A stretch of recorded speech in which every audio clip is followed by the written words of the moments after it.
স্ত্রীকে রেখে দীর্ঘদিন প্রবাসে থাকা যাবে না।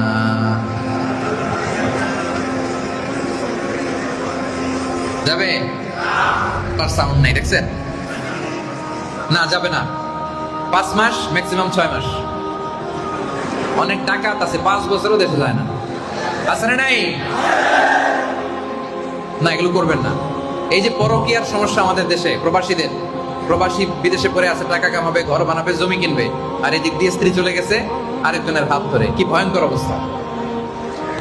ওমর রাদিয়াল্লাহু তাআলা জিজ্ঞেস করলেন হাফসা রাদিয়াল্লাহু তাআলা থেকে, কয়জন থাকতে পারে একজন স্ত্রী স্বামীর অনুপস্থিতিতে? বলে, আব্বাজান 5 মাস নয় 6 মাস। তাহলে 6 মাসের বেশি থাকা যাবে না।